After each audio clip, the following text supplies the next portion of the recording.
Dude, it's all right. It's not the best, but it's pretty good. Damn it! Now we gotta fucking talk about it again. When we talk, I finished this fucking episode and I already blew my load.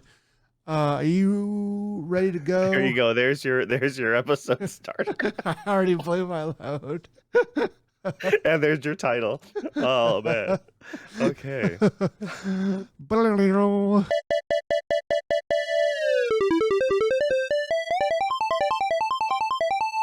Hello, and welcome to the bottom of the internet.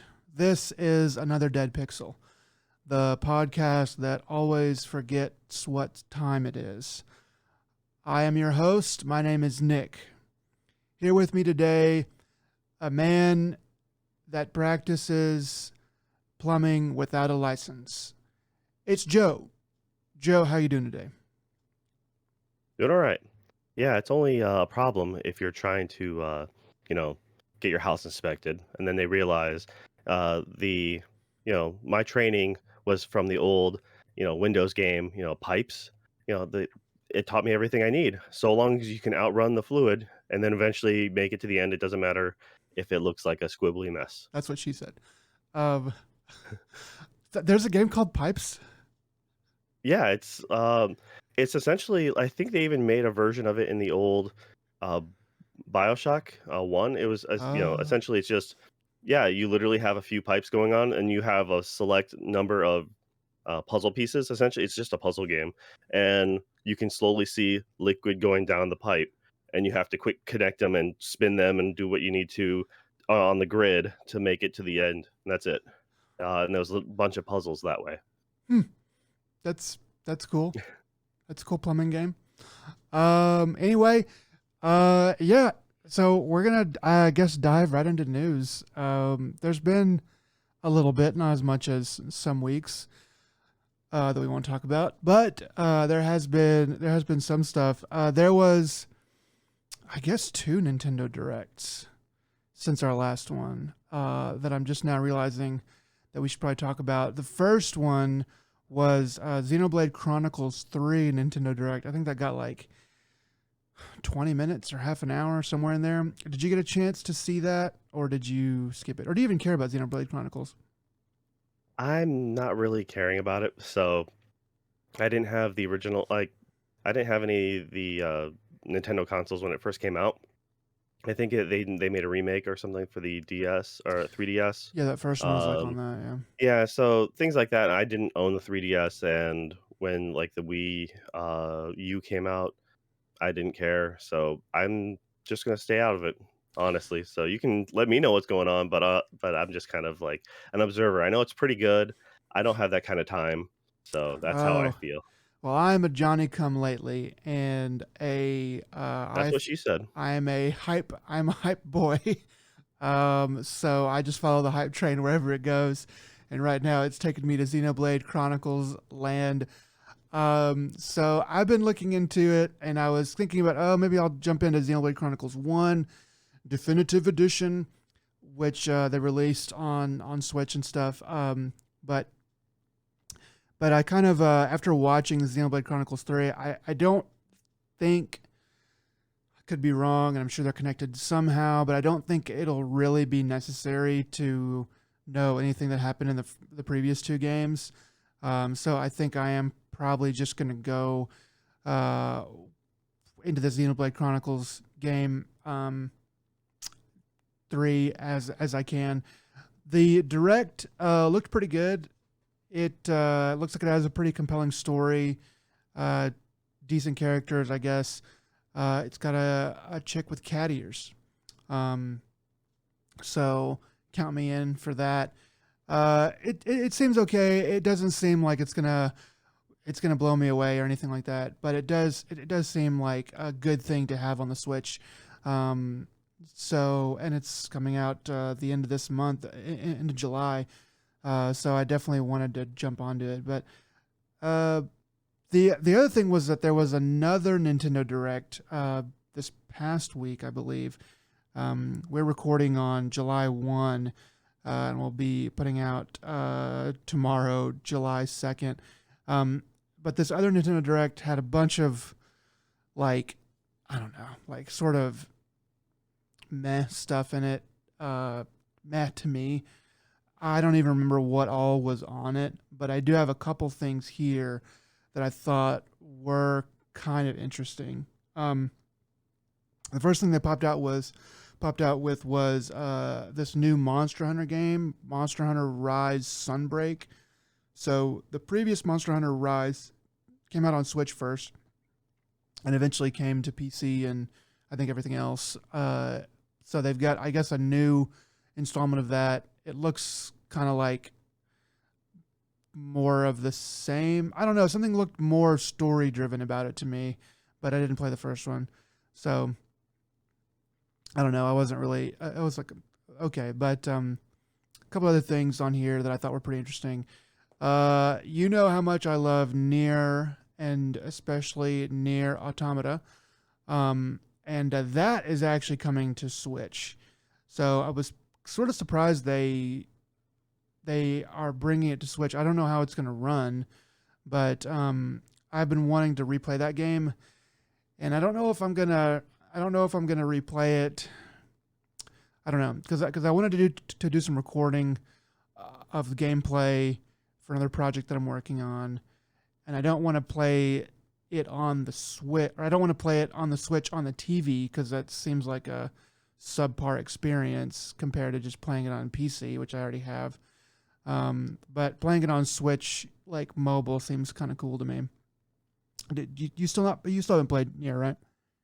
I only played the first little bit. So yeah, I've never got it really into it. I've got after like the second stage. It's like made it past the top down shooting intro and a little bit farther than that, and then that was it. And a lot of my friends told me I need to get around to playing it. I heard the soundtrack was pretty awesome. So I'm curious. It's a neat uh, Yoko Taro, I believe, has always done a bunch of neat things. I got into the lore before Nier Automata came out. Oh, really? The whole Drakengard. A friend was letting me know, telling me about it. So I had to look up some videos and realize how they're all connected and like what ending connects to what. It's a rabbit hole to go down. That's for sure. So, And the fact that the dude does weird ass stuff like a one-off little mini live action play, like theatrical like play, and he goes like, "Oh yeah, by the way, that's canon. Oh yeah, and here's an art book, and there's a couple of pages on the back of the art book. That's canon." And I'm like, "Oh, you are a jerk and a half, but you're amazingly fun to deal with." so So I've been reading a lot of articles about Nier in general and Yoko Taro, and I do want to play those old. I want to play. I think Drakengard One was sort of an experiment in certain ways, and then Drakengard Two, from what I understand, was Yoko Taro didn't really have as much to do with that, or he didn't. It didn't go the way that he wanted it to. Like somebody else was in control of that. So he came back for Drakengard 3, from what I understand, and so that's sort of the main point of that's like the main point of Drakengard is like Dragon Dragoon is Drakengard 3, and then that does connect into the Nier games. So yeah, like I think it goes ending like third or something ending of 3 or like connects to Drakengard 1, which then alternate ending connects to is all a prequel essentially and explains why the world is or how it wound up the way it is to the other Nier game and this. So yeah, yeah. So I want to play those old games, but yeah, like Yoko Taro, when you start like when you play through Near Automata, and you go and you find out a little bit about some of the I'll just go ahead and say it, like some of the philosophies that it talks about, and then you kind of read between the lines a little bit about Yoko Taro. It all starts to make sense in a way that he's kind of a prankster, if you can't already tell. So he's sort of he likes video games, but he also makes fun of them by through his video games. And I think a lot of people don't like that, and they don't they don't get that, at least through the first pass. So if you're gonna play Nier, I would say play it with a little bit of a tongue-in-cheek attitude and a little bit of a light heart, because there's stuff in the Nier games that it's just bad. It's like it's just not good. But as far as like a standard game design, but it's almost I think it's almost always on purpose. So I don't know, that just adds charm to me. But I'm excited for it. I like Nier a lot. Um, and I'll be looking forward to playing that. Another game that I don't know if you've seen that was on the Nintendo Direct toward the end was a game called Harvestella. Have you heard of it? No, not that I can recall. What's it about? So like it seems to be a JRPG, but it's about farming and battling. So there is like battling and stuff, and going and fighting monsters, but it looks pretty kind of like run of the mill as far as that goes. But a lot of the game that they posted up front was about like farming and growing crops and stuff. So I don't know. It seems like it's going to have some kind of Harvest Moon type elements to it, and be more homey and chill of a game. Okay, I just quick looked at some screenshots here, and yeah, it reminds me of, so every game essentially had since Harvest Moon was the same until you got Rune Factory, which then added like some dungeon elements, if I remember correctly. And then, of course, Harvest Moon kind of fell to the wayside for a bit, and then everyone got into Stardew like heavily, and so Stardew became the new, oh, Yeah. it's a Stardew like instead of a Harvest Moon like. Mm. But this essentially fits that style, but except for it's more anime instead of like cute chibi characters, or like working with essentially small sprites. So yeah, this it looks interesting. Has Looks like it has some anime in here as well. So I'm not sure exactly how reliable some of these screenshots are, but it has someone in chains, just like Oh. crucified. So I'm like, Oh. okay, Okay. like Well. they're probably just unconscious. They're just sleeping. Okay, there's no gore. You got to free them probably. I don't know, but that's like it could just be could be completely unrelated. But I typed in Harvestella, and this is what I found. Oh. So Yeah, I don't know about all that. There's definitely, hopefully, there's not a machine with a protruding object that moves back and forth. yeah, But I guess only time will tell. So that game looked kind of interesting. I doubt, I don't know. If I hear good things about it, I might jump for it. I feel like there was one game I was looking at that already had a review up, and I was kind of surprised. Maybe it was Monster Hunter. I don't know. But yeah, it was Monster Hunter. It had a 4 star out of 5 on some website. So I guess that's out or very close. well, this is just an expansion to the Monster Hunter, if I remember correctly, because this is the one that's been out for a while, I thought, and so this is just more content for it. The Sunbreak. Okay, maybe that's it. I didn't really watch it very closely. I just saw it and I was like, well, that seems to be what they're putting out first, so they must think it's Because important. I believe they've shown it on other events as well, but because I'm waiting for like essentially Monster Hunter World 2, because there's no way I can convince my friends to get around to getting to playing Monster Hunter if it kind of falls back into, they like the PC experience that we had last time. And that's kind of what I think I'll have to wait for. And granted, it is on PC now, but I mean, we Mhm. played a lot of the old Monster Hunter World, and so it has to be another, like bombastic, expansion, game to come out for me to get them to be like hyped. Yeah. So none of my friends really had gotten into it, so that's why I stayed away. If Though the Palamutes seem pretty cute. Palamutes. They're like they're dogs. Oh, The that dogs was that you it. roll with. They're the new creature that they added, because you had the Palico. Palicos. Uh, That's what I was thinking of. Yeah.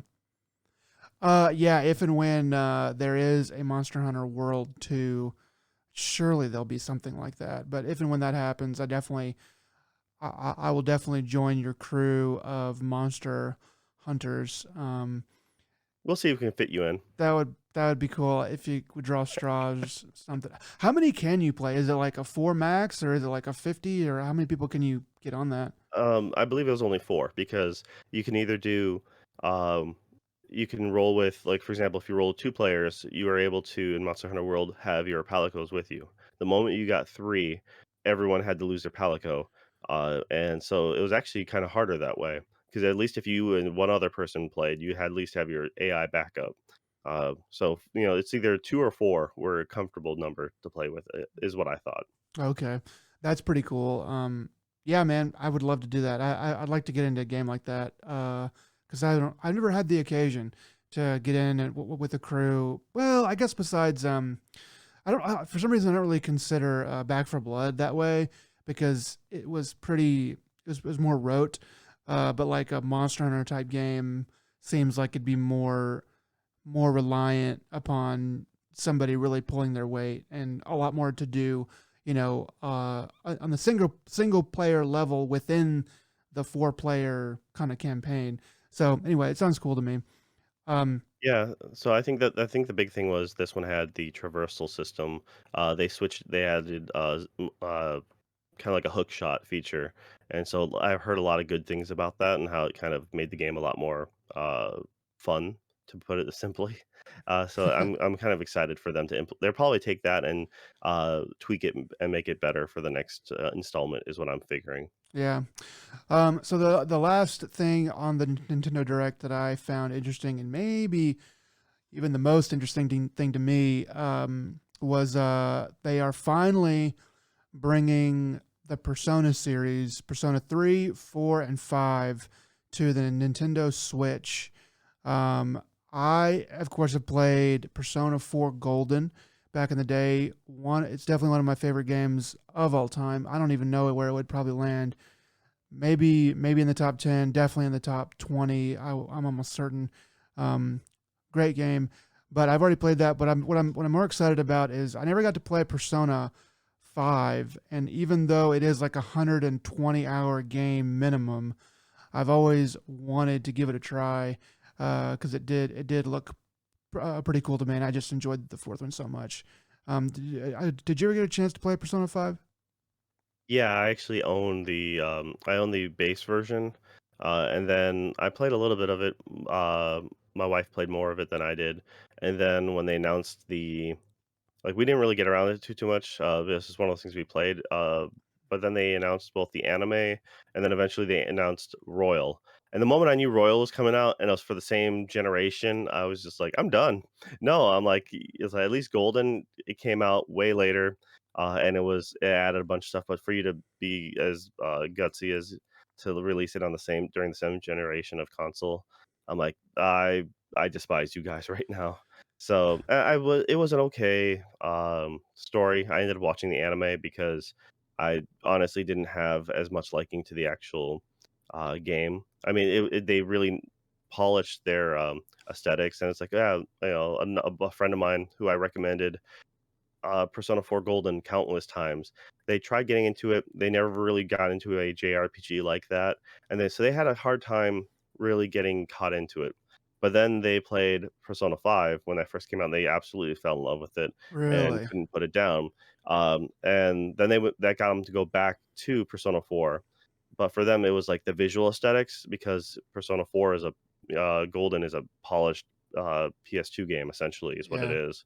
And so they had a really hard time with the aesthetics that way. dude. But I'm like, the characters, in my opinion, were so much better in 4 than they were in 5. And I they mean, had to admit that. They're like, the Persona 5 characters are kind of bland in comparison.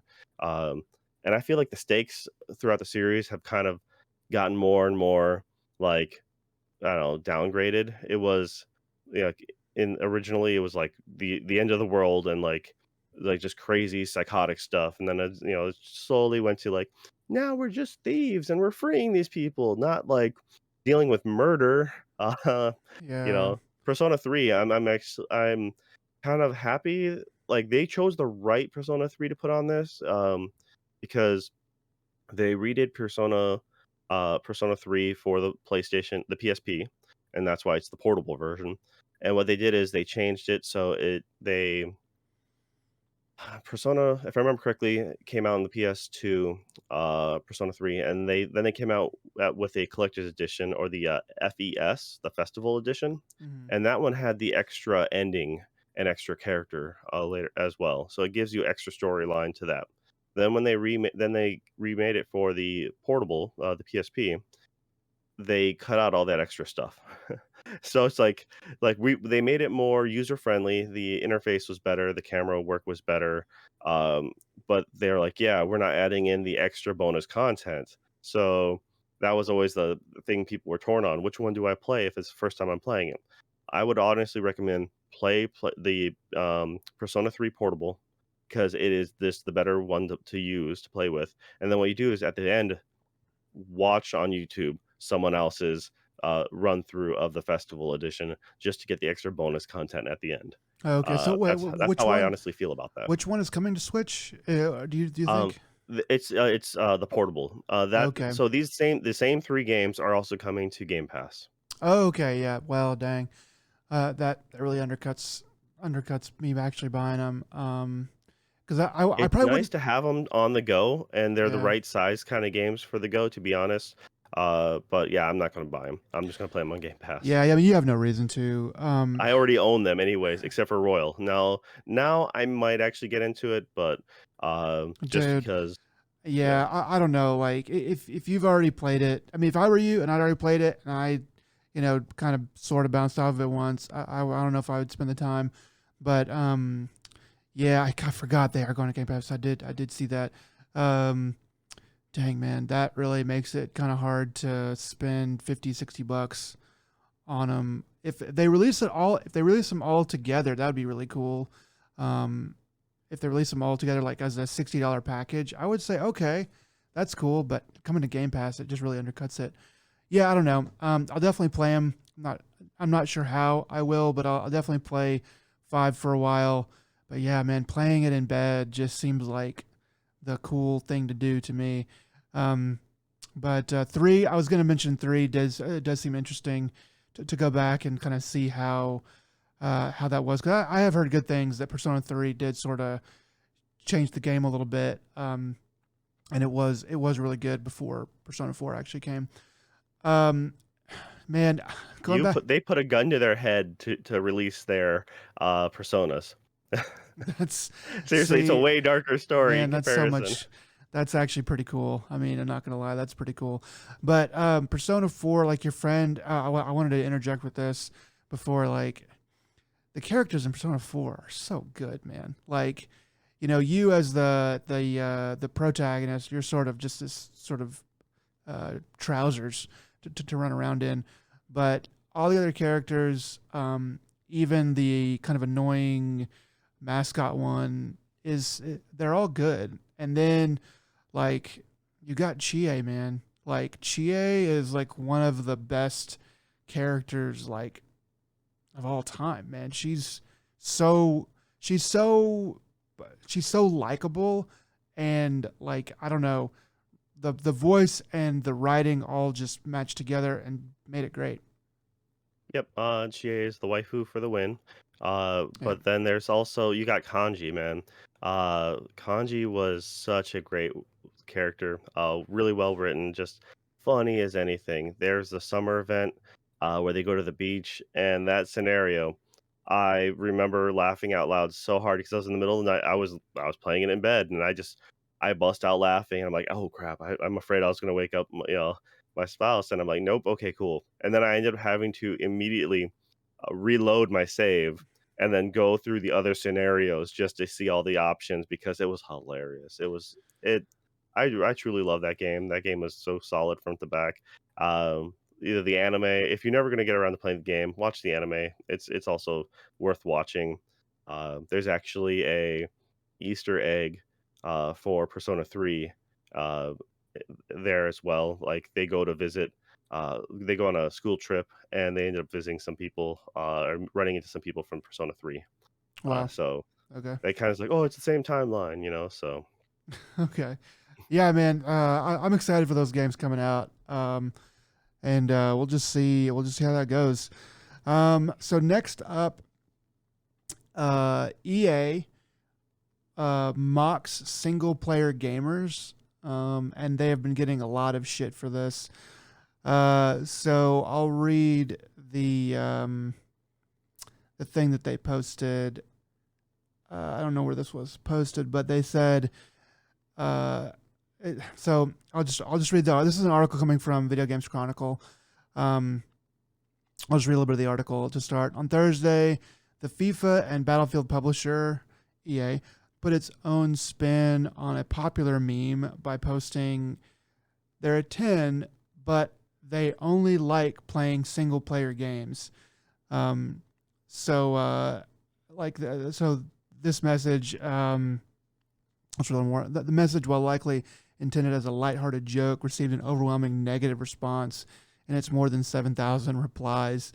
Yeah, man, like I, I think that's such a shitty thing to say. Um, Well, considering the fact that they just had just a few years ago released Jedi Fallen Order, and that was so well received, um, you know that and EA was they made the Mass Effect games. Uh, those are the ones that come to my mind right off the bat. So yeah, just I don't know. They're also a company that I believe there's no such thing as bad publicity because I feel that mm, no matter what, they're still relevant in the eyes of people, even if it's negative, even if it's voted worst company, like to work like multiple years running, for a while. It's like they they still are in the forefront of people's minds. Essentially, is it stupid? Absolutely, but I mean that's well, also the gamble with social media, right? I mean, You think you're being clever. they've got Madden and FIFA, and those games print money, and those games, like, those are video games, but they are part of, to me, like the great schism. People that play those games, like every year, like they don't play anything else. Like, by and large, the people that play FIFA and Madden every year, they are they're on their own island as far as like in the gaming community. I would say they're not playing, I don't know, uh your Overwatches that much. They're probably not even playing Call of Duty as much. They're definitely not playing a lot of the single player games. So it's weird. Like, EA can kind of has made its business in video games off of people that don't really play video games in a traditional way, as I see it. So I guess they feel like they can say something like that, and that makes sense to their audience somehow. Anyway, it's I thought it was a pretty dumb thing to say, but it is still just a tweet. Um, so it's whatever. But it's just another thing of EA being just, what do you call it? Kind of Out just of touch. not out of touch. That's good. I was just saying, like, not reading the room, but I think maybe out of touch is even better. They're just irritating. Um, and yeah. Anyway, so that's just a little bit of what's going on. A little bit of scuttlebutt. Another thing that came out was this past week, I think, was Nintendo says it can't realistically make sequels to every series fans request. So there was a little interview with one of the executives at Nintendo. Yeah, senior managing executive officer Shinya Takahashi, um, and apparently, like he was saying, we can't make sequels for everything that fans ask for. I kind of understand that. I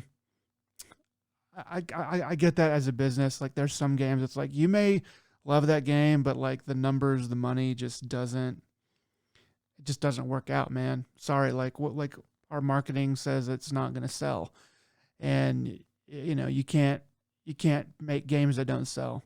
Unfortunately, like it's a business, so you have to go, you have to follow that path, and sometimes it does not lead to more Captain Falcon. Yeah, well, no one needs an F-Zero. Yeah, but they can't make everything. that fans request. I totally get that. Something else that he said, I thought was interesting, is that there's been a lot of times where fans started requesting sequels, and they were actually already working on them. So I guess they had to be quiet about it, or whatever. I don't really know what his point was with that, but I guess it was just to say that hey, we do make sequels to things that you ask about. It's just we can't do it for everything. Yeah, I mean, it's it's it's kind of the thing, I guess. When you have properties like Nintendo and you've been around for so long, you have stuff that was a good one-off idea, uh, and has fans, but wasn't able to really be capitalized on. Do you think that like Sony or Xbox will ever run into this problem? They all do to a certain extent. Nintendo's just really bad because they're slower about releasing games in general. They kind of move at their own cadence. So one of the things like comes to mind when it comes to these type of things is Metroid, the Metroid series Prime, and like they've been waiting for a new numbered. Uh, they got a they got that fan to make the or to help, I believe, with one of the remakes not that long ago because a fan just on his own remade Metroid 2, Oh yeah, and so I remember that, and then of course they got immediately shut down, but you can still find the data files online, and yeah. yeah, it's just Nintendo. Uh, it's like they hear their fans, but their fans also like their fans are fans. Like they're very diehard. They're very thirsty for things, but because they don't get things as often and it's not as flashy. Granted, the Switch has done so well financially, and it's like going to be the probably best selling system of all time. By the time you're done with it, uh, Well, at the well, yeah, I don't know. I mean, look, I don't know. Maybe it be seems pretty hard to beat the PS2, but um, I mean, I'm not sure what the current numbers are, but it's the Switch is just doing stellar, and yeah, they you know it is month doing after well. month they're Yeah, still really good. So yeah. I mean, and then I guess it depends on how much you're splitting hairs if they come out with the Switch Pro. So long as those games work on the OG Switch, then can you still classify it as part of the same family?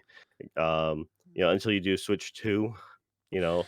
Well, the landscape has changed so much since PS1, two, and even and three and before.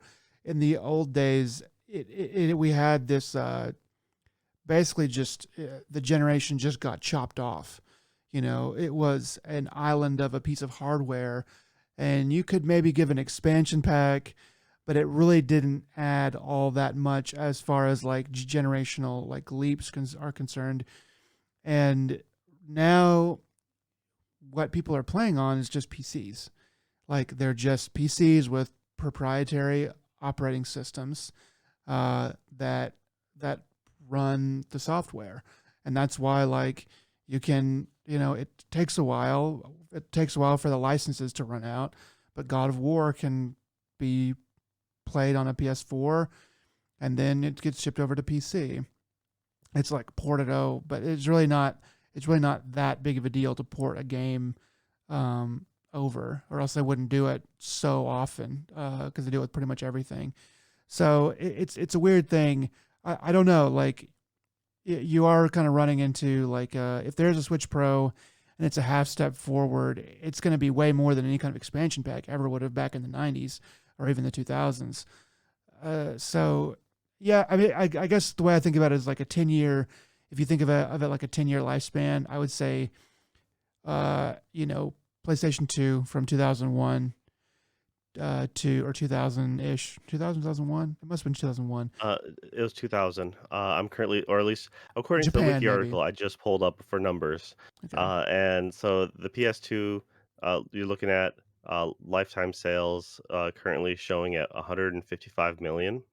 Yeah. So you have the PS4 came out in 2013, so you're looking at 117.2 million, and the Switch 2017 107 million, 107.65 million.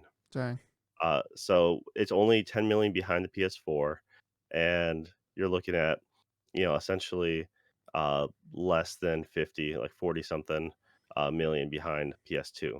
And Yeah. it's only, the life, it's only been 5 years. So, Yeah.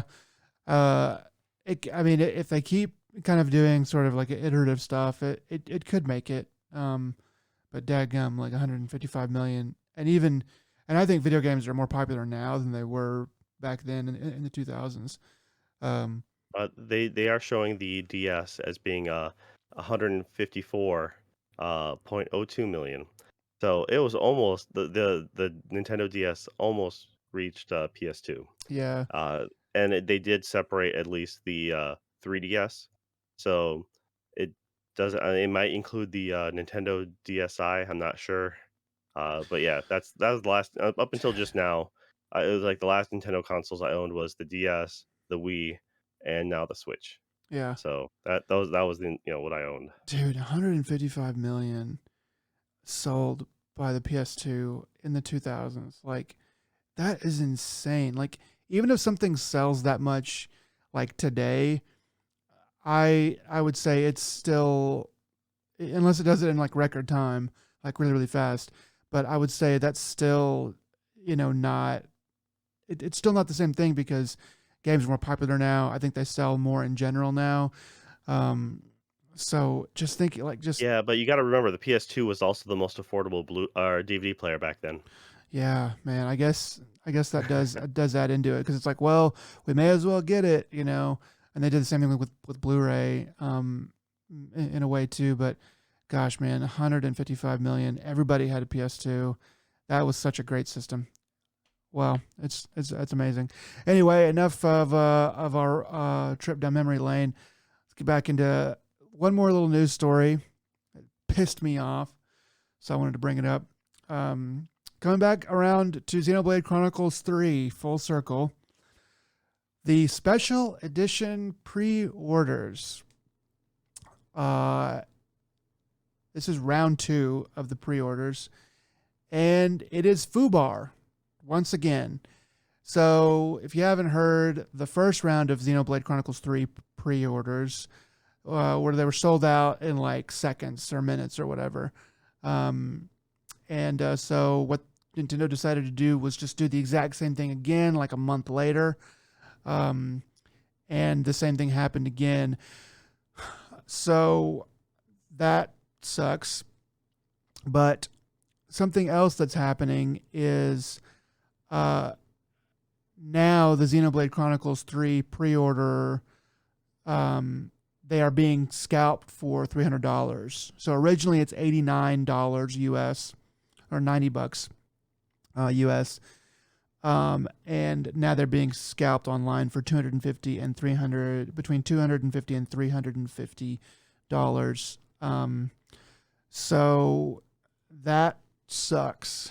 Because this is one of the things I was going to try to do is get it because it comes with an art book and like a steel case or a special case or something like that. And those art books are pretty cool. They're pretty good as far as like, hey, I was there at the beginning, and they have all kinds of cool stuff in them. And I was excited to get it, and I wanted to pay the extra money for it, but I can't do that now because of scalpers and Nintendo. I just don't understand it. Like put the pre-order out there, let it stand, and keep track of it. Let people buy, and just say whenever someone's going to buy, they're buying a day, like the next day, the day after that. Say, hey, look, we've been getting a lot of these, and our production can only handle so much. So you're not even going to get yours until 2023, maybe even 2024. Like, I would be okay with that. I plan to live that long, at least. So I'd be okay with having to wait a long time to get this. And I just don't understand. Like, guys, just leave it up and let me decide if I want to wait that long. I don't know. Y- Nintendo's been really bad about this since the Wii. Yeah. They like it's one of those things that back then it used to be conspiracy theory. Talk about how they love to to shortchange the pre-orders and stuff, and have a minimum stock in order to help drive interest and cost and this and that for consoles. and a lot of people kind of brush that off as just like it is what it is. It's just a messed up situation. Nintendo's not like that. They're the family console, and then you see it happen again later on, especially with the Switch. Being like, why can't you just like make a bunch or like take a bunch of pre-orders, and then at least the whole point of a pre-order is to know the demand. Hmm. If you're going to get a bunch of people who are going to pre-order, that means there's a bunch of people who are interested, and that way you can make what is needed. Um, Now the defense that I saw for a lot for Nintendo was like, well, they don't like for consoles, like they don't want to make a bunch of stuff and then just have it sitting in a warehouse because that Yeah, takes up money. they can't. And Yeah. but the thing is, Nintendo has always been known to have the slush fund of cash. They have a bunch of the Nintendo savings in reserve, more than most companies. So honestly, it's not a risky thing, especially when they came out with the Switch. I can understand in the beginning. Oh yeah, it's a new thing. Last thing we made was the Wii U. Everyone laughed at us, and now here's this thing. It's kind of a new take. It's a little dicey. They see it take off. All right, slam production to full force. The only thing is, it also came out during pandemic or shortly before pandemic, but the pandemic helped increase the sales. It came out in like 2018, 2017. I think So 2017. couple years before pandemic, but then, so Well, it's hard to get way before then, and then when the pandemic did hit, like, "Yeah, guys, but that's they just there's no reason for them not to make a bunch. Uh, I think that the Switch, for whatever production issues they had, they definitely weren't anywhere near the Wii. The Wii took like a year, and that was even before we had a lot of these shortages. That was kind of the first time I ever experienced a console just like being sold out for that long. Just for months and months, it was like a year. It felt like a it year. took more it was almost 2 years, Yeah, at least. I was working retail, and that was a nightmare. It was a yeah. sickening bit, people calling, especially during the holiday season, like, having, the people trying to use the store tracker, like the Oh tracking yeah, websites and stuff like that, and, it's yeah, it was just the one of the most annoying things I could, imagine, and that's why personally, my disdain for, Nintendo had come around that time.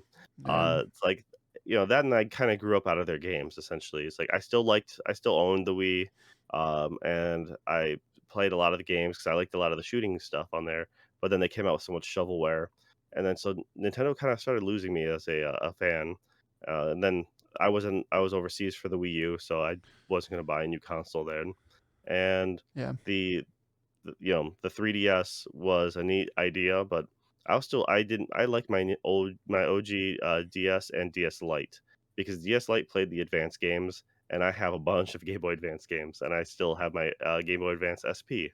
So, Yeah, it was hard for me to give that up. Granted, I know a lot of people modded their DSs and stuff like that. I'm like, that's actually, I'm kinda curious about that, but I might end up doing that to my Switch because I haven't really found much need for my Switch in a long time, and I think it'd be just a fun thing to try to do. that would be cool. That'd be pretty cool. I'd like to hear about that if you give it a try because I've got two switches, and so I might try to mod one because I have a bit of a safety one anyway. So yeah, like I have kind of gone back and forth on whether I think whether I believe in the conspiracy theories about Nintendo and their production things. But I'm going back toward uh, that it is a bit on purpose. I think that this is, in a way, it's there's no such thing as bad publicity, and this is free publicity that allows them to not have to spend money on holding on to storage space, and it creates a rarity for their product, and everybody's clamoring for it, and it just makes it seem like everybody wants this. It generates FOMO Yeah, of, the fear of missing out, and that is honest to goodness the truth. I mean, one of the reasons why I bought my Switch was because it was still hard to find, and it was, 2017 is when I happened to see it in a store. It was in a Best Buy, and I'm like, "You know what? I'm gonna buy it." but I also in an extenuating circumstance where I found myself back stateside for a few months without anything else. Like Yeah. I didn't have a laptop with me. I had, so I had no other forms of entertainment, and I wasn't going to buy a new console because all my stuff was left back overseas. So I'm like, here, I'll buy this new thing, and then I bought a few new the games, and that's why um, despite me complaining as much as I have about Breath of the Wild, that was one of the reasons why did so much of it is because I didn't really have much else at the time. So that was my only gaming device, and I was either that or Yeah. Mario Kart. And you can only play Mario Kart by yourself so much before you're like, yeah, all right, I'm done. Yeah, it's yeah, there's only so much Mario Kart that you can do on your own. That's true. Yeah, it's just another like FUBAR thing, but I'm gonna keep looking out for the special edition pre-order and trying to get it. I kind of doubt that I'll be able to. I'm not gonna pay $250 because it's just exorbitant. It just sucks. Like it doesn't make me like Nintendo anymore. Um, and it's just sad because they're not they're I mean they might get $60 from me, but it also kind of sours me on the Xenoblade Chronicles 3 experience. It's like, well, I wanted to pay for the full thing, the full special edition, but now I'm not even, I probably still will buy the regular, but it doesn't make me feel any better about it. And they're getting $60 from me instead of 90. So and it just sucks. Um, and I just wish they would fix it. Just fix it, man. Anyway, so that's going to be it for the news. So we're going to jump right over into what we've been playing. And I guess I'll go first a little bit. I finally started playing Vampire Survivors. And I think I texted you. It said, "Man, this game is." I don't know. I said this game's awesome or whatever. So when I opened the game up and I was like, "Wait, so it's just moving the stick around?"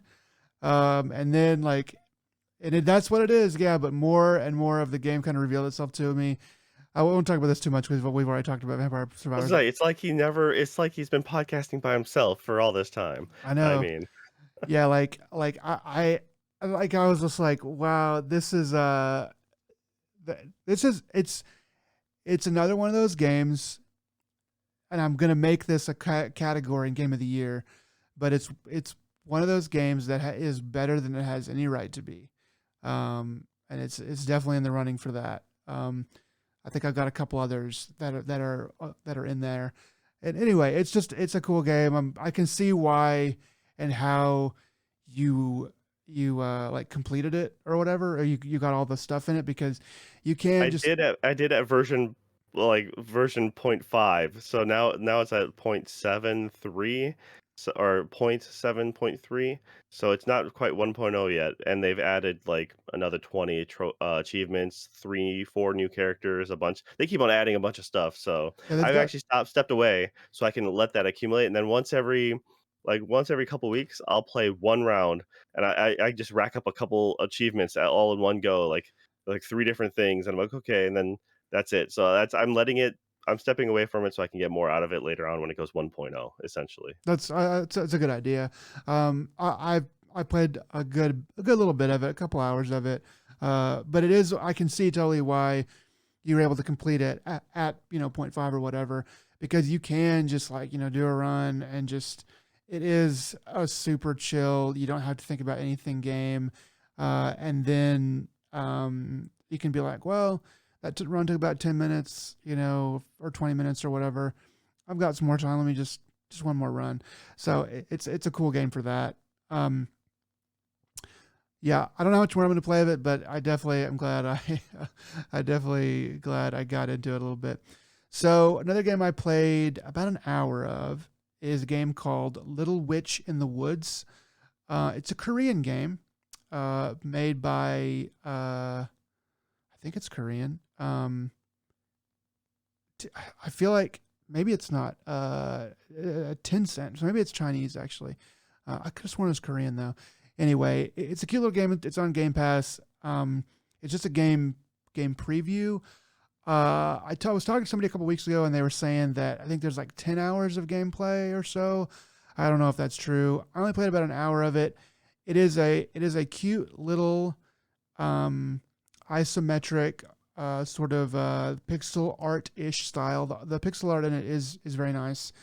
Um, and it is you're this little witch who is trying to get to a town or school or something, and it's all at the beginning. Your train stops, and because of a thing in the road, you get off the train. You go exploring a little bit. Of course, you miss the train as it leaves, and so you're kind of stuck in this little area with a little witch hut that you find. And I haven't gone into the town yet, but apparently you explore the town and do all kinds of stuff. You have a book, and you pull up. You pull up. You're supposed to draw like animals that you see. It sounds silly, but like you like draw animals that you see, and you can catch bugs and things, and get certain kinds of plants, and then make stuff with them. It's all very cute aesthetic, and your hat talks to you. So it was a fun little game. It is super chill and super, I don't know, cute. It's just very cute. So it's not gonna like blow your socks off or anything, but it was enjoyable. It's not the full game is not out yet. I think the developer said that they are not planning to get it out until 2023, the full thing. So I think I will probably put it away and not really touch any more of it, because it didn't really blow me away. But it's something that I might revisit in 2023 whenever they do get the full thing out.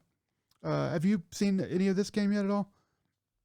I only seen the screenshots, and that was really about it. It reminded me of, using Little Witch in it is, they have an anime. Little Witch Where, Academia? yep, and that one's all right. If I remember correctly, it's either done by Studio Trigger or those affiliated with, and that has a very unique art style, which I'm always down with. So, but when I saw this, yeah, it looked cute, but at the same time, I didn't really see myself playing it. Mostly just because I don't really get Vampire Survivors aside.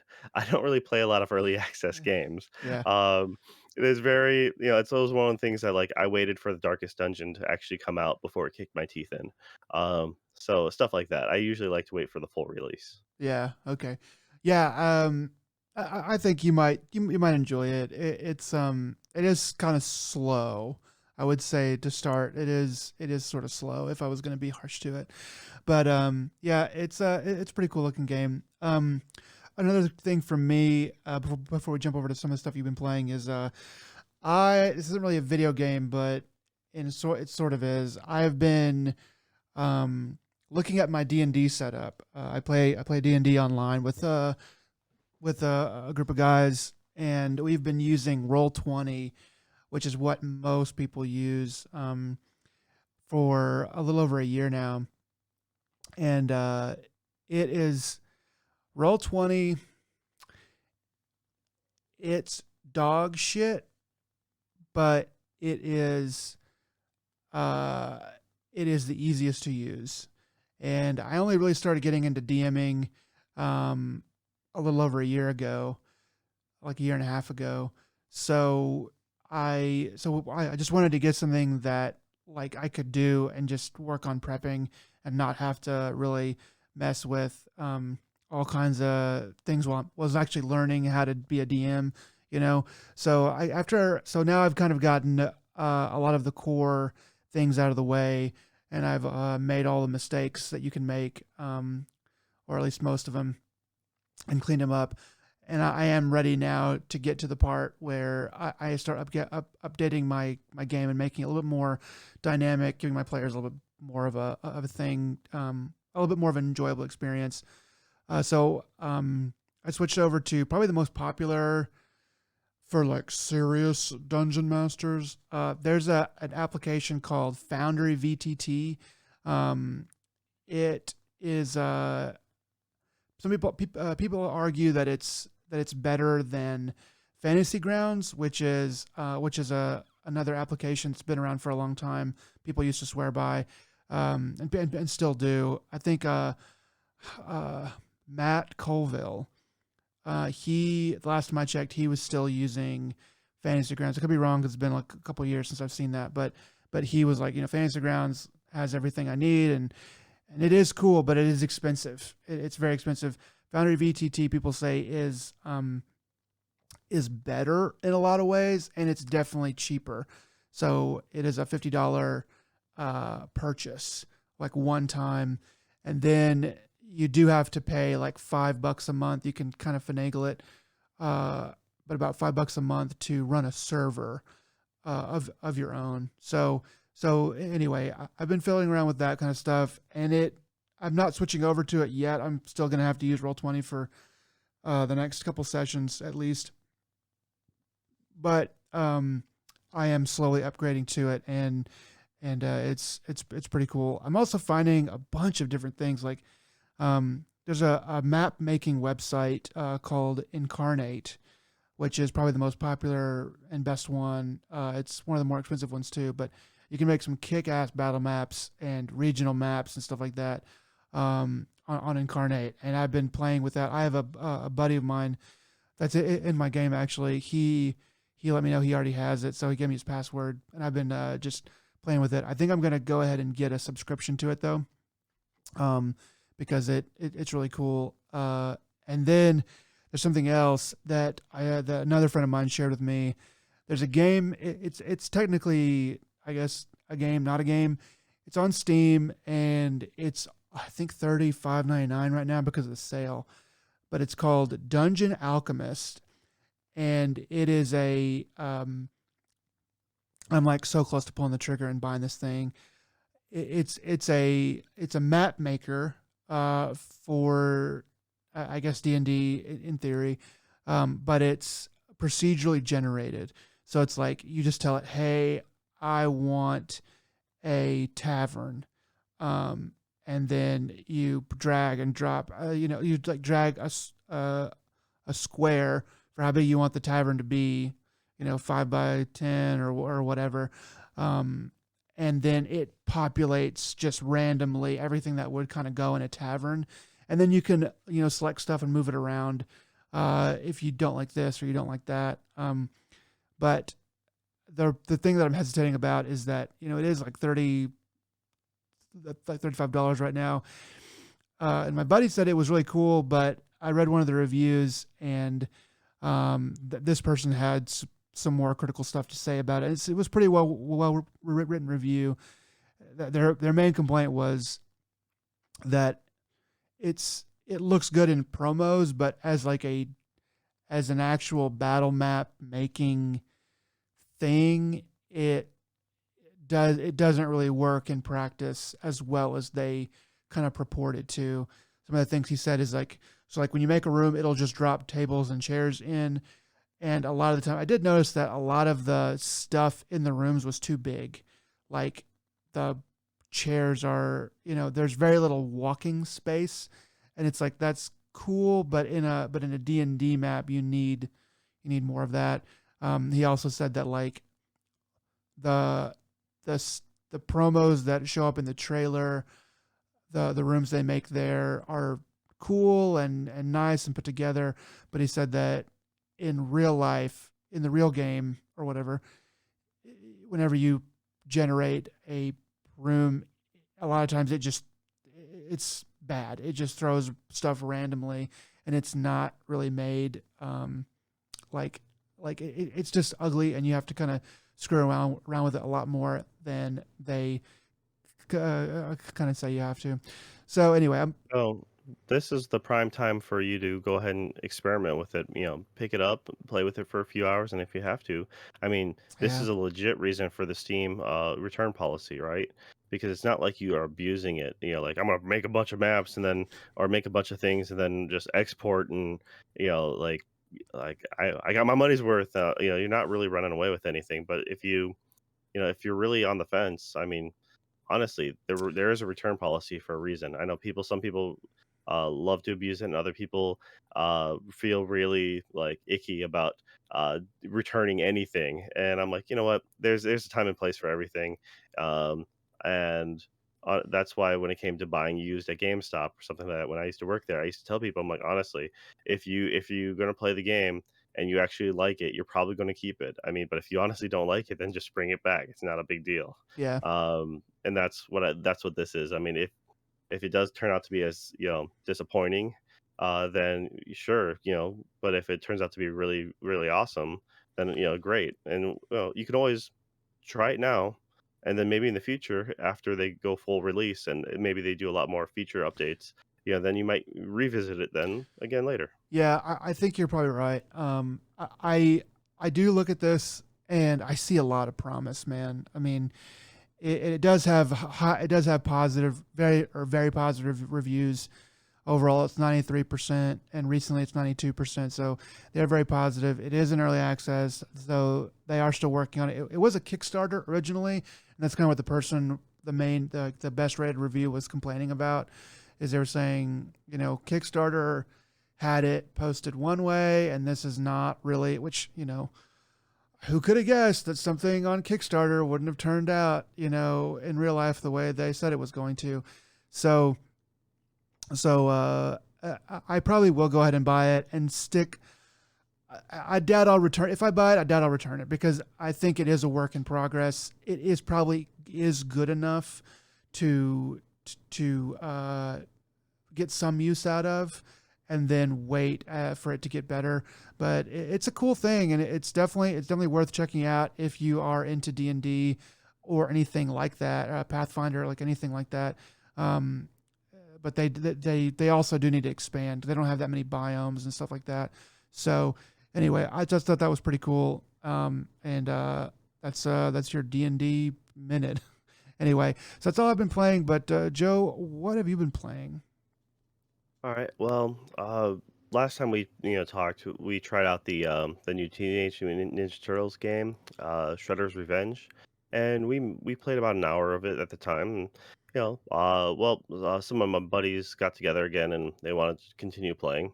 You were actually playing D&D at the time, so That that's why you was couldn't join that us. was a surprise session. I didn't. That was not a regular scheduled thing, but my buddy wanted to do it. So he already scheduled it, and we were playing. And you texted me, and I was like, dang, well, better luck next time. Yeah, we ended up playing for another like hour and a half, uh, and Leaving me it was behind. pretty good. They seemed to fix some of the bugs, but at the same time, some of the like we unlocked, you can unlock certain characters to get like set extra side quests or like collectibles from, and one of the people, which was I think it's like April O'Neil's roommate, the girl with glasses. We had unlocked her when you and I played, and so this time around, I was actually hosting instead of my friend, and she was not on the map. So we actually had to replay through that level again and unlock her, and then she was there. But all the collectibles we had for her were still saved. So I don't remember it was a weird glitch. unlocking. Yeah. I don't remember unlocking her. It was just you. It's one of those, the side people. You needed to collect her diary. So Oh, as we're okay, going through the stage, you break a door, and she just comes out, and she says one or two lines, and then you find her diary throughout the thing, just like okay. the news paper boss. You collect his articles, you collect the other guys' VHS tapes.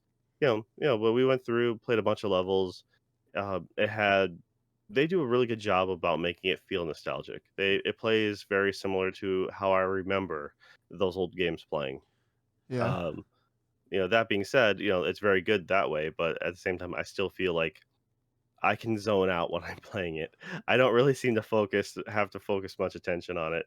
But what got us started to at least get more engaged was we noticed that in the beginning of the stage, if you pause it right away, you can check out the challenges you have for each stage. Sometimes it's like don't use a special ability. Sometimes they're ridiculous, like don't get injured. Um, so yeah. which is asinine. That's pretty wild. I mean, I can. That game is like one of those things where like I can see if you got good at it and you learned where everything was in a level, playing it over and over again, you probably could beat it without getting injured. You'd have to get pretty good though. Yeah, but it was, it provided an extra little incentive for us to try harder, because like throw enemies at the screen or something, or do this and that, and so we kind of had more fun with it the last time we played, or it could have just been because you weren't there. I don't know. Uh, That's probably it. That's but people that checked with what people tell me usually. It was really fun. No, You weren't there. so my buddy who this is more or less the same one of the same groups that we play Monster Hunter with, Yeah. and just the same dude always decides to right before we go on a hunt, he would be like, "I'd like to try this new weapon," I'm like, "Oh, you piece of crap!" At the he's like, you level up your characters in this game, and so we are all playing with the same ones we played before, and Uh, he's like, "I want to try Raphael," and I'm like, "Why?" Why are you doing this to us? Luckily, this game doesn't really penalize you as bad as Monster Hunter, but I'm like, uh, this is so on point.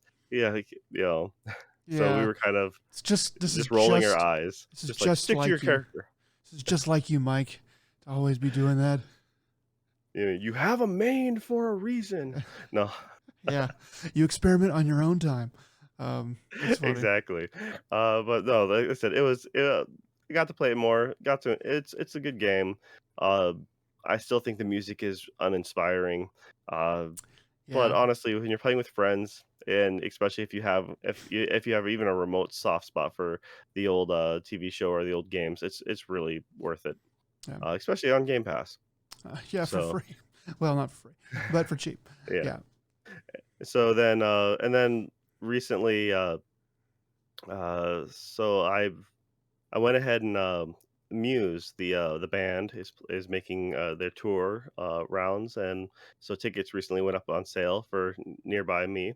For the fall, and so I went ahead and picked up some tickets. Cool, man. Concert tickets are really expensive, though. At least Oh I yeah. haven't been to a concert for a very long time, and most of the times I just go to, like, festivals. Yeah. So you're paying the one entry fee, which is, to be expected, and then you can see people on multiple stages. Um, but yeah, the venue is gonna be a smaller venue, so, it's nice, and being the fact that they're about to release a new album, but just having them in the front of my mind started making me think of, Synth Riders, which was that, music game that they're in, Yeah. that I bought the entire game just because they released their, DLC for. That and they have a bunch of other really good DLC as well, and so it got me back into VR rhythm games again, that and Beat Saber, kind of following down that rabbit hole, uh, and then my buddy happened to bring by 2 really, really awesome DDR mats, that he wasn't using because 'cause I'm like, "Maybe Ah. my kid can get into DDR." He barely, does anything, but I'm like, "Hey, I'd rather have him jump on a mat than you try to use a controller, that he has no right to use." Uh, Yeah. he's just too young, so it's like his hand can't even use the thumbsticks, so, uh, it was either that or I'd give him, like, the OG Nintendo, and I understand some people are like, "Yeah, you should totally bring them up from the ground up from, like, they should play the old stuff like you did." I'm like, "Yeah, but my folks didn't make me watch black and white, TV, and they didn't make me watch movies without sound, like, they let me watch what was current and what was good, so I don't necessarily need to force my child to play the old stuff." Um, I definitely see what you're saying. You definitely don't want to don't want to force them, but but I see a benefit to going like, hey, he's a toddler. He doesn't know, or by the time let's say he's like 3 or 4 years old, like he doesn't really know the difference between these things yet. So leave a Nintendo out, or get a Raspberry Pi, make it look kind of decent, put a controller out, and put some of the good old games on there. And if he likes them, he likes them. He'll probably still go to the iPad or whatever and just play some kind of you know, whatever thing is new and popular and shiny. But I definitely think that there's some value to like saying, hey, it's here, and they might. I mean, he probably won't. He won't discriminate the way that we do. Like, oh, that's old. Be like, well, it's all new to me because I'm a new person. So I think there's so room I for would it. get a Pi, but the fact is Raspberry Pis have been, completely sold out, because of the chip shortage. Yeah, I was looking a I couple really months I almost ago. bought one of the one-up little arcade countertops, Yeah, because, my kid's daycare, one of the guys did this. He got the Marvel versus Capcom, countertop, and which comes with like 4 or 5 games. But then he happened to have a Pi, like he bought it before the shortage, and he went ahead and he got a there was like a ROM selection that was like a father-daughter, like their recommended selection, so it doesn't have any like Mortal Kombat or nothing like that.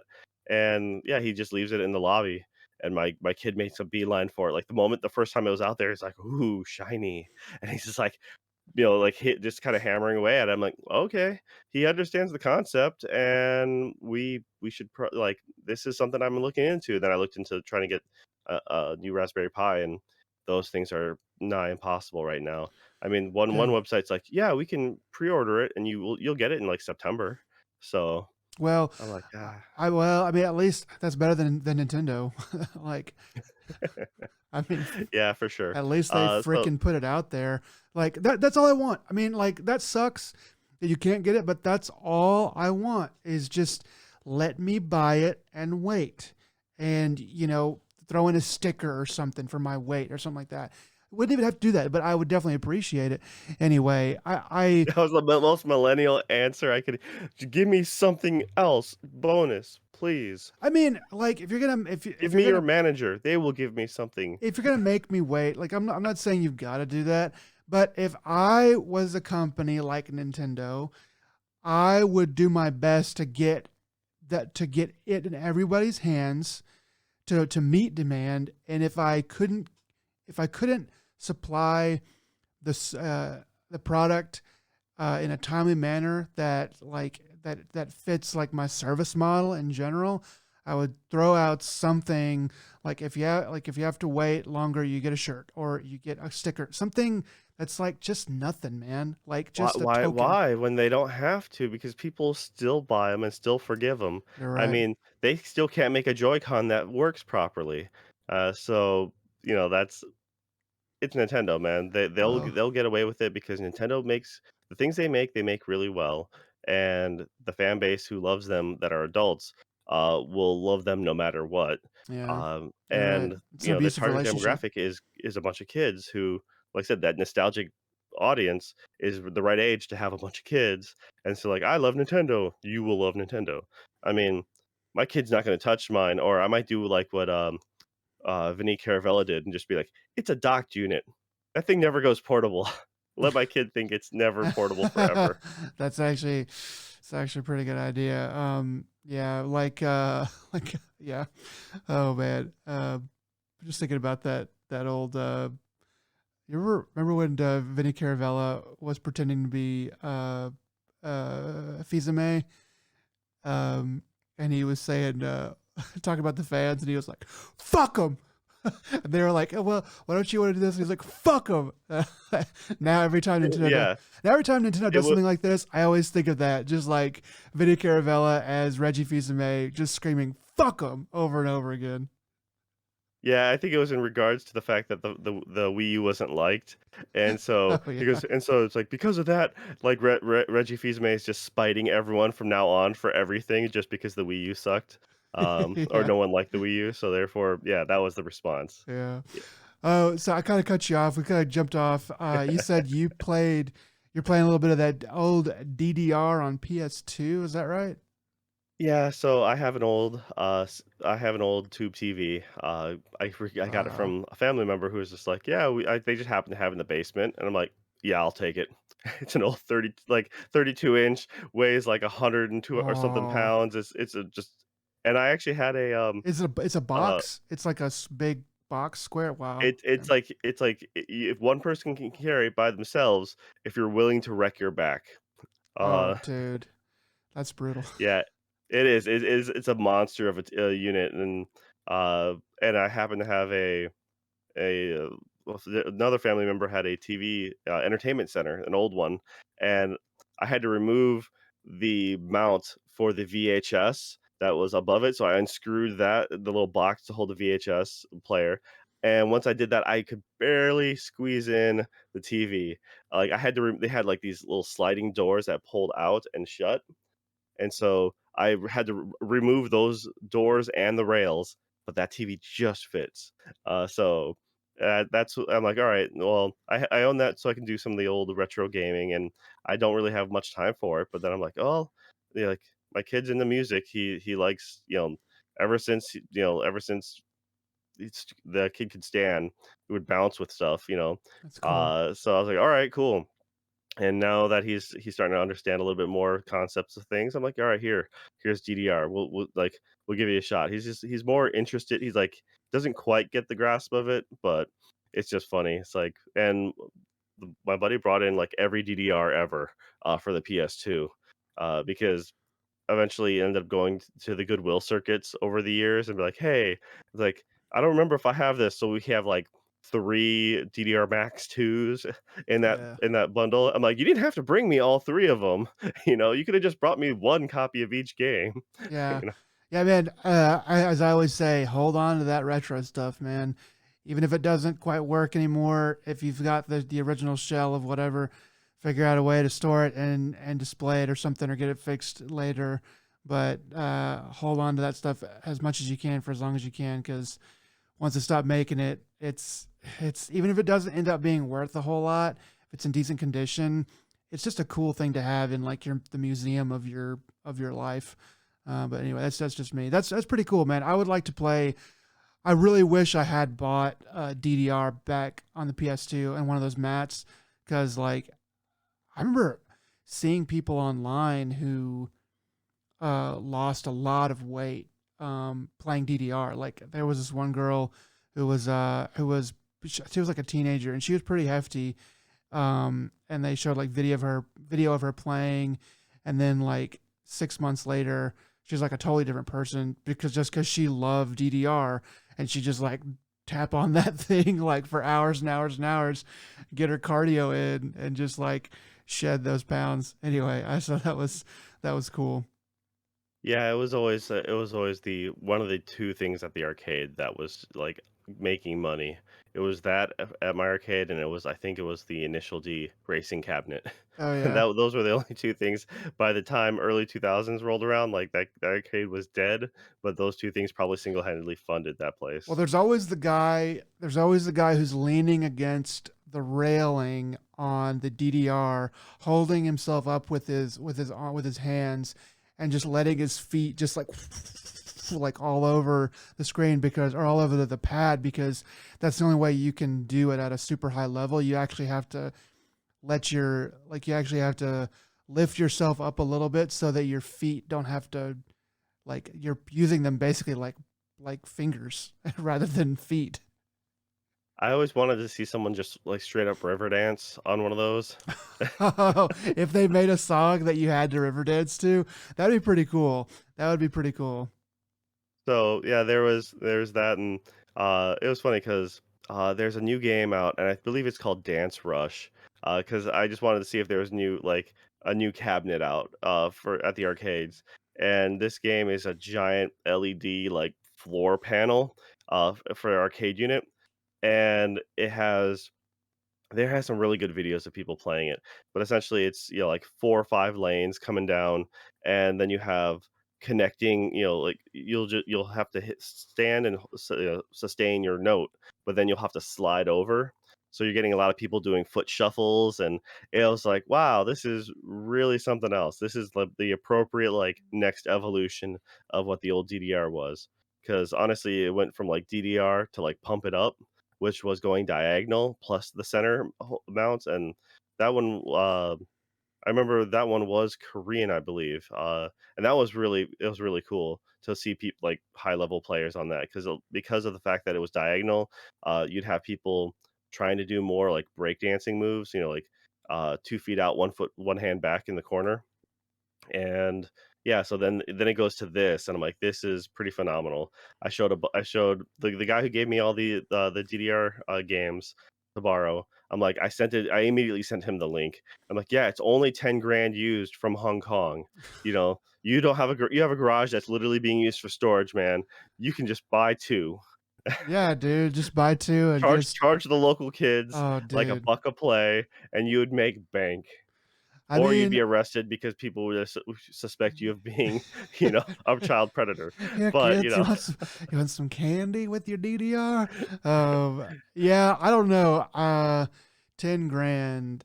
Yeah, you could probably in a neighborhood it'd be hard to make that money back. But if you had an arcade, yeah, you could probably make that money back, especially if it was like a barcade. If it was, but I don't want drunk people on my DDR slipping and smashing their head on the concrete, and then be having to pay insurance for that. yeah, I think it'd be actually I think it'd be like prime time for like a Dave and Buster's.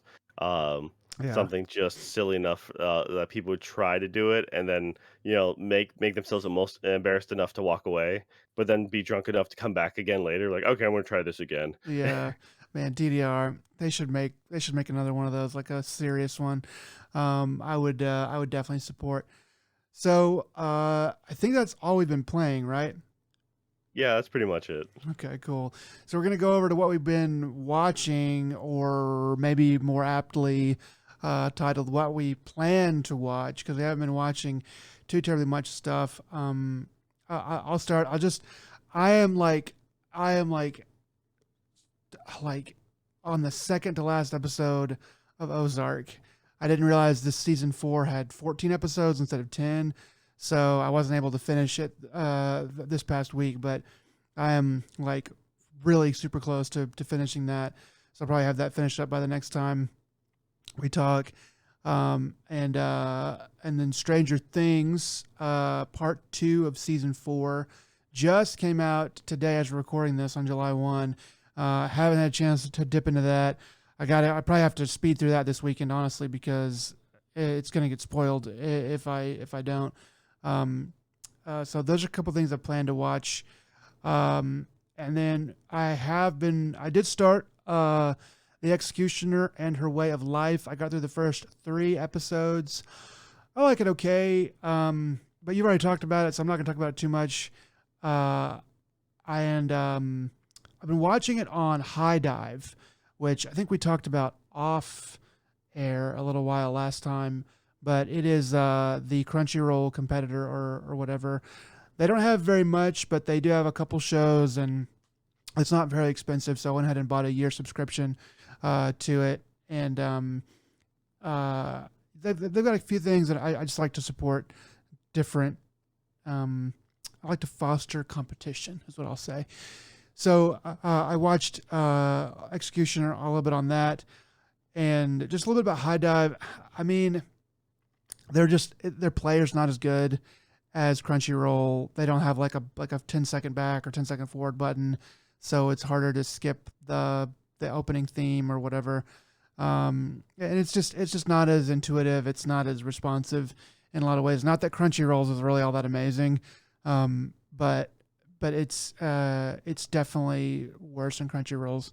So, and they don't have all that much, but it is something I do like to support. The other thing I watched on High Dive, which is also only on High Dive, like The Executioner, is a show called Ya Boy Konming. I think the Japanese title is Piripi Konming or something like that. And it is a funny, weird show. The premise, I don't even know if I want to say what the premise is, because it's funny to just kind of experience that. So I won't say too much more about it, but I think I've only watched the first 2 episodes of that. It's very enjoyable. It's got some singing in it, I'll say that, and it's just sort of a ridiculous scenario that they managed to play off pretty well. So I will probably keep up with that. It's almost done, if not already done. But I plan to watch a little bit more of that and maybe finish it. And yeah, that's pretty much all I've been watching. How about you, Joe? What have you got? All right. Well, I've been mostly continuing with the anime that I've spoken before. There's a few shows that I'm wanting to get into. I mentioned before that I haven't gotten like I never made it through season 3 of Stranger Things, and now that season 4 has come to an end, I might use this extended holiday weekend to maybe binge that as my one real show. Uh, I'm probably like we mentioned how like off or before we started recording that Disney started really coming out with a bunch of stuff, and I missed the newest the last two shows, which was the Moonlight Moon Knight. uh Moon Knight, that's right, yeah. It always confused me as a kid because I remember Sailor Moon, there was the Moonlight Night, and then there was just Moon Knight. Yeah. Magical girl uh anime. yeah, and then there was let's see, there's, Miss Marvel that just came out, Mm. and the new, Doctor Strange.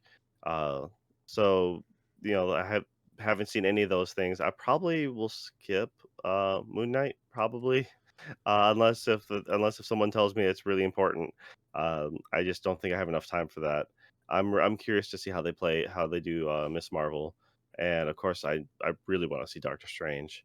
Um Yeah, me too. yeah, outside of that, there's not a whole lot else. I mean, I just discovered Netflix is still making like pumping out anime, and they just released Oh, Bastard. yeah, I forgot about that. Yeah, we were talking about that before the show.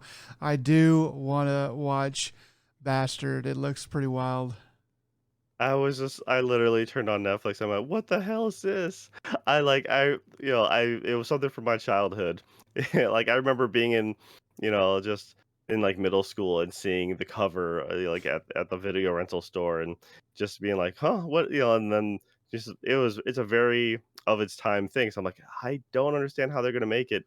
Uh, I'm really curious how they're gonna do it because, net are like it kinda reminds me of when they remade or when they brought, Devilman and they made that new series, Devilman Crybaby. I actually never got to finish that one, unfortunately, because, uh, we generally would watch anime while we're eating dinner, Oh yeah, and that one was like, after a while, you're like, "Nope, I just can't really eat my dinner while watching this right now." yeah. I heard that one was pretty gruesome. There were some gruesome parts, but there was also some just like it's not the most appealing for just like mealtime affair. So, Okay, but I really did like I did like the the art style and I thought it was going in a good direction. So I don't know. I'm kind of curious to see what their take on Bastard is. Not saying it's the same company or anything like that, but I'm just yeah, I am very curious. But outside of that, there's not also a whole lot. All the same anime as mentioned before. Almost everything's coming to an end, so it'll be neat to see what they choose to dub for the next season. I literally keep myself in the dark. I do not scour the webs for who got licensed for what right. because I generally don't want to get my hopes up. And when I see something drop, I'm like, oh sweet, like something that I really was like I liked like just got announced or something like that. So that's kind of how I like to play it. Yeah. This season, I gotta say, of anime is definitely weaker than the winter season. I think even the best shows don't really stand up against last season's. Oh, I did manage to finish right after our last podcast. I did manage to finish a KB Sailor uniform, and that ended very well. Be excited to see where that goes next time. But yeah, like Spy Family is probably the best anime to come out this season, and it's I'm really liking Love After World Domination. oh, okay. Uh, that is probably one of my front runners. I as the was it the Skeleton Knight in Hmm. Another World. That one's just entertaining by itself. It's not necessarily anything deep or meaningful or nothing like that. It's just kind of I find a couple of them are just kind of there just to let it wash over you and you just have an okay time. Like it's like Yeah. but also Kaguya-sama, the newest that's also really I'm enjoying Oh yeah, this people do season. like that a lot. I don't know. Like, do you think this season is weaker, or do you think it's on par or stronger than last season? It's not stronger. I would say I don't know. Overall, it might be slightly better. I find that there's just more things that I don't mind watching. Okay. Like, but it wasn't. I think The highs the are not as last season. high, maybe. Yeah, yeah. The overall is just better, but like the highs were better in the winter season. The good because you still had like My Dress Up Darling, which was Yeah. also super good that you should finish as well. I finished that, Um, dude. I finished that a long time oh, ago. did you? Oh, Yeah. that's right. Okay, my bad. I knew you stopped for yeah, that's right. You had stopped a bit because it was too embarrassing for you. Um, It was you couldn't. You had to work through that. Man, that second episode is very real. That gets like you're like, I know I'm alone, but I'm just checking over my shoulder because I don't want someone to come in here and see me watching this. Oh, that yeah. Like I But said, that's so as bad they as it had a got. few. No, they had a few really killer episode like our killer TV series the last time. This one just has more overall okay, like, but it not nothing. Like I said, the closest thing you got is, um, like the few that I said, and unfortunately, uh, I'm not finding myself laughing. Like for example, any of the comedies, I'm not laughing as hard as I did when I winter season. So Yeah, but yeah, it's not a it's not a bad season, but it's not a particularly great one. There's just a few things that I particularly like. yeah. Um, I yeah, will say, when you're watching Stranger Things season 4, a lot of those episodes are long. They're longer than I think they're longer than season 3. A lot of them are over an hour. Many of them over an hour and 15 minutes. So when you're sitting down to watch it, just remember that I don't really know how you watch stuff exactly, but when you're sitting down, just remember you are in for like over an hour long experience. It's more like a movie than a I TV watch show. things as I can, and that is literally it. So, I'll um, like that's what I do on Netflix. Is like I'm like, okay, end of a scene, okay, pause, go play a game, go to bed, go do something else, whatever. I'll come back to it tomorrow. So yeah, like episodes are almost meaningless to me now. They should just release that as one big thing, and I'll just go through it as I can. yeah, I mean, it's just unfortunately with children and schedules being what it is, it's just you gotta watch when you can, and an hour and a half or 2 hour long movie, is no longer the case. A 2 hour movie is at least a 3 hour movie with pausing in between and stuff like that. So, I don't, I'm almost it's one of those things that I kinda miss a theater experience only because it forces me to sit there and then, like, obtain everything, but at the same time, I love the idea of, like, pausing things for a moment, being like, just to be able to be like, "Wait a minute, wasn't that the thing that just" like, talking about it, being like with someone, be like, sometimes some people find it annoying, but luckily, my partner and I, we don't mind. We will, try to do foreshadowing as we're watching something. Oh, I bet it's going to be this because they just did that, and then seeing whether or not you're right or wrong. So can't really do that in a theater too much because the moment you start talking, you're missing your next scene, or like, what the hell just did they? What did they say? Yeah. Like rewind it just to hear it. So I find it so much more useful to be at home. But there is a few movies like I honestly don't really care about the Jurassic Park movies, Oh but yeah. if you have to see them, you see them in the theater because that's where you get the most oomph out of it.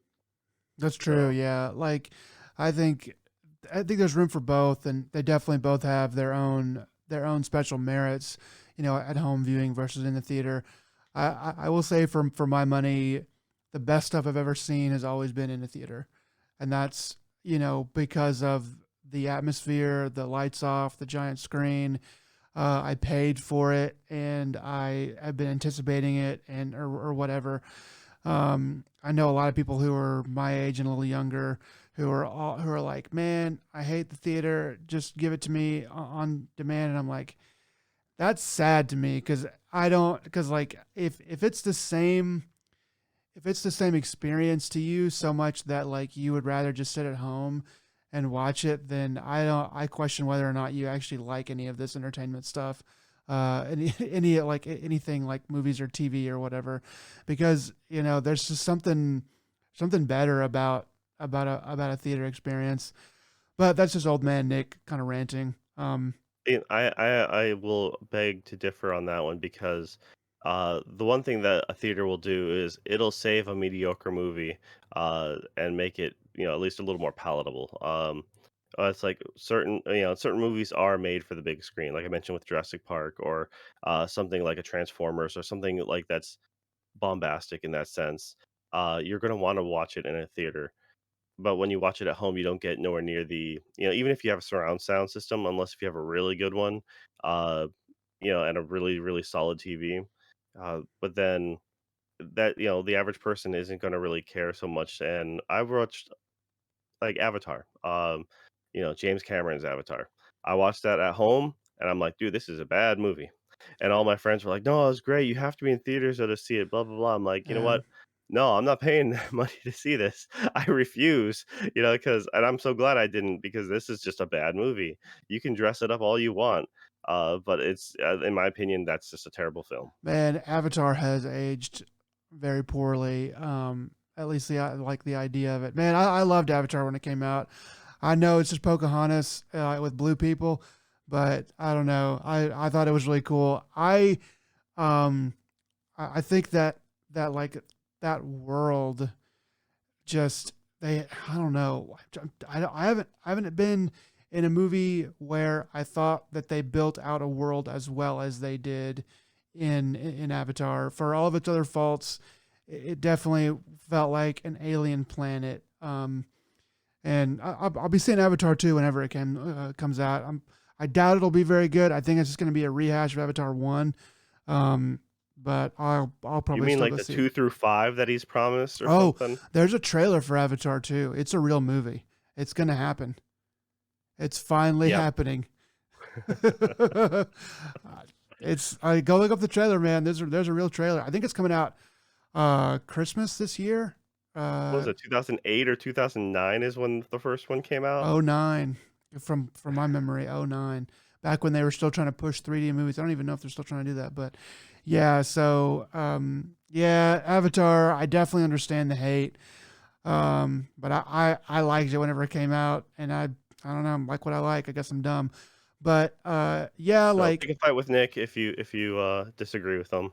You can pick a but fight with me if you think I'm wrong. but yeah, I really think that, the theater like experience, seeing the Matrix, the first Matrix, in the theater, that was awesome. And I don't think it would have. I think it'd been good, but I don't think it would have been near as good seeing it on VHS or DVD at home. No, Uh, I thought it was great. That's how I first saw it. I didn't know what the hell The Matrix was until I got it at home. Like, dude, I but knew nothing about it 'cause mostly because I was in the middle of moving, countries at the time, and so I came back, I'm like, I heard a lot of people talking about said movie, and I'm like, "Okay," and it was at the Blockbuster, so I rented it, and, it was awesome, but at the same time, it afforded me the ability to, pause it and be like, "What the hell is going on right now?" You know? Because if you don't oh, know dude, anything about it, it is so mind-boggling confusing just in the beginning without yeah, the context clues you're getting and just all the weirds. yeah, Yeah, it was super great seeing it at home. dang, Uh, yeah, that movie yeah, is so good. it would've been better in theater to a certain point. Um, for sure. I say the reason why one of the reasons why I love Pacific Rim so much was because Mm-hmm. I saw that in theater. I loved it either way, but I actually saw that in 4D Yeah. because Korea has this 4D agenda, or at least they used to have it pushed really hard, and that was you having the having the Jaegers move around and the seats vibrate and when they're locking in and just a strobe light flashing with lightning and stuff like that. It was annoying when you sometimes you get literally a mist spray in your face of water because they're in the they're in the ocean. Yeah. Like, "Oh, you mother! I can't believe you just did that to me." I And don't know then how much I would want to deal with that. that sucked. They did that twice. And then you got stabbed in the back once during one of the impacts. He's like, "Oh, you gosh, you." All right.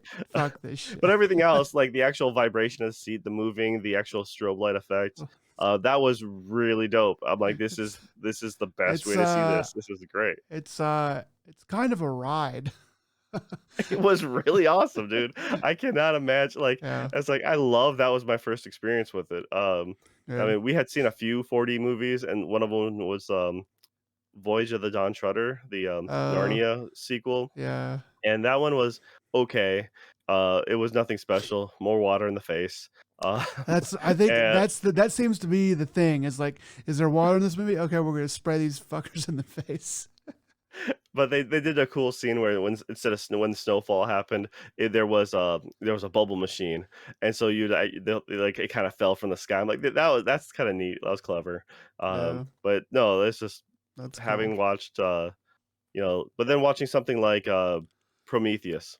I love the Aliens franchise. Prometheus downright got me up angry, and seeing that in theaters just made me even more angry because I paid uh, overseas movie costs just to go see it in Oh, the big screen. yeah, that's a sneaky thing because people don't understand. You think movies are expensive here; they're really expensive overseas. But I saw Alien, um, or Prometheus, and man, that movie had a lot of promise, and yeah, it just really wasn't that good. I don't know why Charlize Theron and Idris Elba are just like not in that movie. Like they're like in it, and they just throw like those should be the stars, but whatever. Um, but did you ever see Alien Covenant? Nope.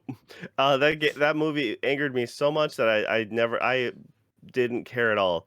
I eventually will get around to watching it. I heard it was better. It's just It's it soured me that much. it I is love the franchise, it and is that just way angered more me. of a return to like well, I mean it's like called Aliens instead of Prometheus, but it is way more of an alien movie. It is horror based and terror based. Like I would say Prometheus, they kind of beat around the bush so long in that movie that you don't care at the end what's going on, and it's confusing, and it's just like why do I care about this? But Alien Covenant, they do kind of ground to people that you kind of actually care about, and then shit starts to go sideways, and it goes sideways fast and hard for a long time. And that it's a good. I saw that in the theater, and it's pretty good. I think it got like a 75 on Rotten Tomatoes, and you're not gonna be blown away by it, but it's definitely a good renter, I would say. Yeah, Yeah, well, I mean, considering the fact that Alien 4 or Alien Resurrection was was not really a good movie, but it's a good drinking movie. I mean, I you got bet. Ron Perlman Oh and wow, yeah, Winona Ryder in that one. yeah. She's she an That was not. android in that? I'm not going to say anything.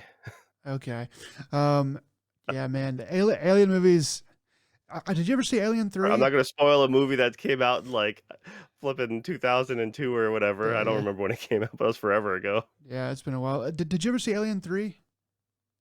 Well, of course. That Alien 3 was anyone who lived in the 90s, you could not have references were everywhere for Aliens 3 because that's when Sigourney Weaver had shaved her head. Yeah, And that was the GI Jane before the GI Jane. But yet she didn't get nowhere near as much credit for shaving her head. GI Jane, everyone was like, "Ooh, you're such a brave person." So it was just to me that the more. Yeah, scene where the alien comes right up on her face, and like, just that scene wasn't I mimicked in almost every form of media. dude, The that Simpsons scene and was every like huge. I remember cartoons. I was a little kid whenever that came out, and that scene, I remember just seeing that in everything. It was referenced, you're right, everywhere. But that movie is like it was quote bad. They released one version of it, and then it was critically panned. And I think on the DVD or maybe later, they released the director's cut, which was like a lot longer and had a lot more scenes and stuff in it, and that was way more like palatable and kind of what the director actually wanted it to be. That movie is really it's really depressing, and I'm not gonna say you should go watch it.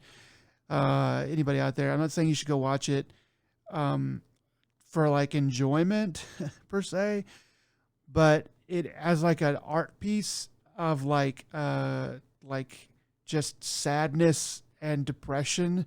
It is a very interesting piece of work. It's Um, a David Fincher film, so oh it's yeah, his first movie or one of his earliest ones. For those like who don't know, that is, we're talking about the guy who did Seven, Fight Club, yeah. The Game. The Game is also super good. The Like, game is good. don't watch the movie The Game. Do not look up anything about it. Do not read a synopsis. Don't just watch it blind. Stop what you're doing Um, and go watch the game. I know it's 3 hours. You just do it and don't do anything else. Don't eat, don't sleep, just watch the game. Yeah, but I mean, it's just you know, it's very much his style, I and yeah, I like it's David actually it's not a bad movie I out like of David Fincher a 3. lot, and David Fincher, the way that he films things, um, is it's just very interesting, and it's definitely that style is what they were going for in the new Batman. And I don't think they quite nailed it. I really wish they just gotten if there's like if they wanted to do that, they should have just gotten David Fincher to make that because he would have pulled that he would have made that movie better. For whatever you think of that movie, David Fincher would have made that movie better than what it was. And I even think that movie's pretty good. But yeah, he's a good director, and yeah, I didn't realize that was David Fincher. That explains a lot. Anyway, that's just kind of a tangent, but Yeah, this whole thing's been a tangent. I it's the mean, end of the episode. Who gives a shit? No one's listening anyway. This far in. Yeah. Anyway, so I guess we'll go ahead and wrap up. Anything else? Anything that you've? I'll say this: the pod has been cast. Have you learned anything on this journey of an episode that we've taken? maybe don't stick around to the end of the episode. Uh, no, There you have honestly, it. thank you guys for those who've actually made it this far. We appreciate it. I hope you guys have a good holiday weekend. It is we're recording this on the 1st, so it's right before 4th of July. Hope you guys stay safe, have fun, and and see you guys in a couple weeks. All right. Happy birthday, America. See ya. Take it easy.